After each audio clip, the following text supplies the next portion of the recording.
A report that we have from the Newsday says the ruling ZANU-PF party has been flagged for human rights violations with a latest report by the Zimbabwe Peace Project information linking the governing party to about 7 out of 10 violations. This is a damning report, a very, very bad report for Emmerson Mnangagwa and ZANU-PF. Remember, when we are looking at what they are talking about here, it's all about the records of human rights. If we are viewed as a country that is breaking 7 out of 10 of human rights in a nation, a government that's doing that is really a very, very damning report. But who cares? Do we have any leaders that care? This is one of the things that causes Zimbabwe to remain a backward country, because such reports are reports that are produced and are given out internationally. And that is the international outlook that Zimbabwe is given because of what Emmerson Mnangagwa and ZANU-PF are doing. And they don't care about it because they are not in the business of running the country. They are not in the business of promoting the country. Neither are they in the business of uplifting the lives of the Zimbabwean people. All that they are doing is other businesses. They are busy running their deals and doing everything that they are doing out there.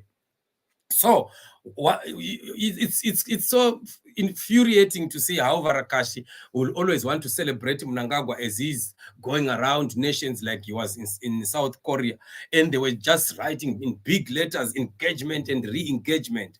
They like to throw in words and just hero worship Mnangagwa for something that for much ado about nothing.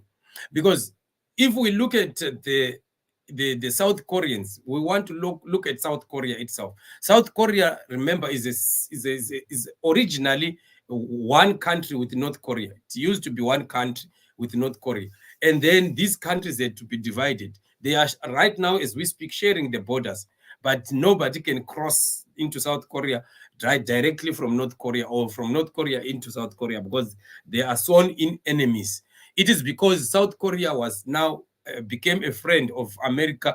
They started to be helped by America, and then America introduced. You get South Korea, you don't have any problem. Universities are in English.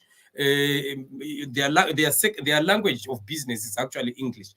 So while they still have their Korean language, but they adopted and moved away from the culture of North Korea, and then they adopted the American way of doing things. And then because of the support of the West, the America and the like, that country developed into what it is today. It's a superpower country. It's a first world developed country.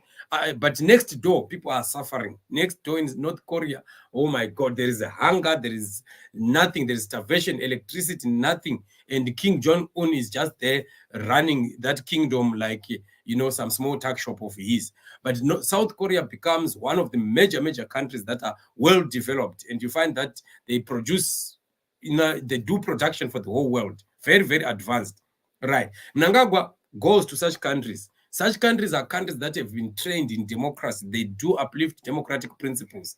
And Mnangagwa goes there, being a man who carries such a report like the one that we are carrying here. In diplomatic circles, they've got this way of just tolerating each other. They tolerate one another in diplomacy. You get there as a state president, they won't like chase you out and say go away or something like that. Mnangagwa went there because there was an African summit, a South Korea African summit. That's how he also found himself going there. But ZANU-PF does not want to portray it that way. They want to look like Mnangagwa was invited on his own to go there, So when he got there, he quickly wants to do what they did. You still remember that COP20? It was where Nick Mangwana and the others were busy waiting in some corner of the corridor, waiting for Mnangagwa to just greet any leader of the world. Then they would take photos and say engagement. And then they'll post on social media. You still remember, I spoke about it some other time. So that's what they usually do. Where there is totally nothing that has come out, they will just say, because they sat down somewhere at some table, they will start to magnify that. They take the pictures and throw them on social media. And then there was a signing of this agreement between South Korea and Zimbabwe. And this business is going to come.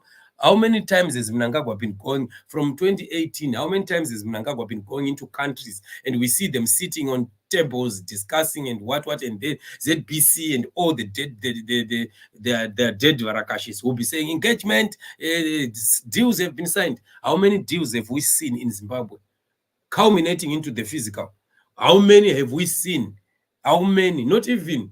Nothing. There is no international investor. Nothing. It's only Mnangagwa is opening his bakeries and some of these small mines and what. That's all that is happening in Zimbabwe.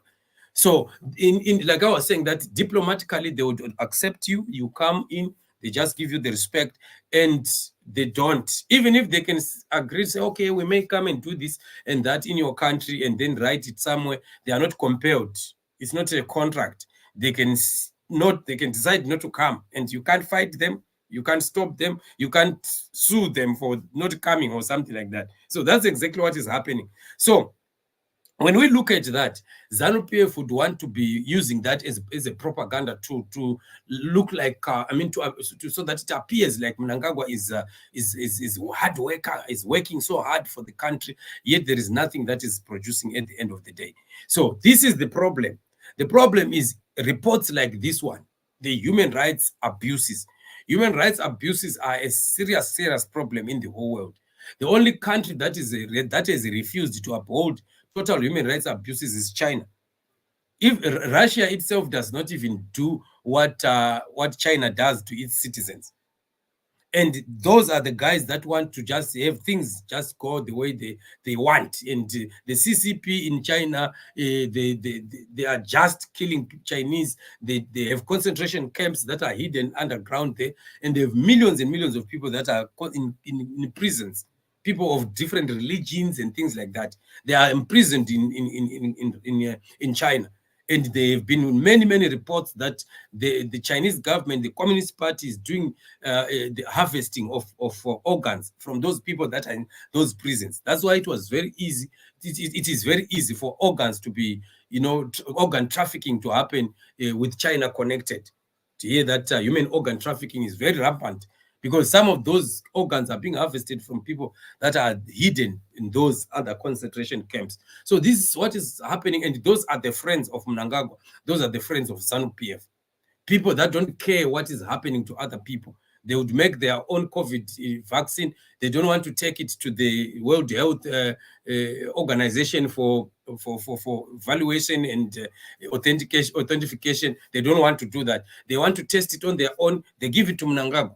Mnangagwa, can you test it on your guinea pigs in Zimbabwe to test their own COVID-19 medicine vaccine, when they did not even try to do it on their own people? And Mnangagwa just grabbed it because those vaccines, they came with a lump sums of money. So Mnangagwa was busy making money for himself, receiving the lump sum of money and lump sum of COVID-19 vaccines. And then he'll say, Jungwai, baiwai, aukwiri zupuko. Yet it was about him. It was about them receiving the trinkets, because China was busy experimenting how far this vaccine of theirs is working. At times, that is why we are finding a lot of Zimbabwean people just falling dead today. And you might find that the effects are not yet even starting. You might find that in 2-3 years to come, we will start to have a lot of just sudden deaths or some other diseases that are not known. Because when you create your own thing and you are afraid to use it, and you'd rather have it used by other people, the same way that ZANU-PF would make its own ZIG, and they don't want to use the ZIG, they want to give it to other people to use it themselves. They put the US dollar in their pockets. That's what wishes do. So very sad development to hear a report that continues to be given out there to the world of ZANU-PF being one of the governments that are grossly very oppressing their people, breaking the human rights laws and things like that. That will never allow Zimbabwe to rise. People will continue to look at us like we are primitive. People of the world will continue to sideline us when it comes to opportunities that can be given to nations or things like that. But they don't care, because they are busy stealing, and they know that their days are numbered. They know that they are not going far. So let them steal for today, so that tomorrow they fly away and they can be enjoying their loot somewhere else. This is the attitude of ZANU-PF, and this is what causes us to be where we are today. So it's a sad development, very, very sad for our people. Brother Reggie says the home of Hyundai and Kia. Yes, it's they pronounce it Hyundai. They say it's called Hyundai. In Zimbabwe, we call it a Hyundai. Yes, that's very true. The South Korea, yeah, many of these cars, they are coming from there. They make quite many cars. Gogonwe says God is in it.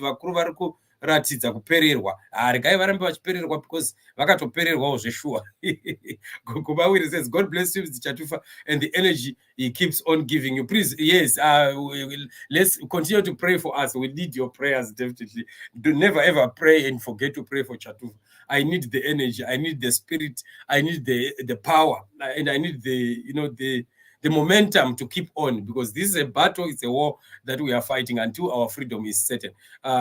We are being ruled by amateurs. We need new leaders, definitely. Imagine the cars that we are talking about. In Zimbabwe, we used to produce our own cars. We used to have Zimoko, and we have to, all those AVMs, they were assembled there. We could assemble a Mercedes-Benz in Zimbabwe.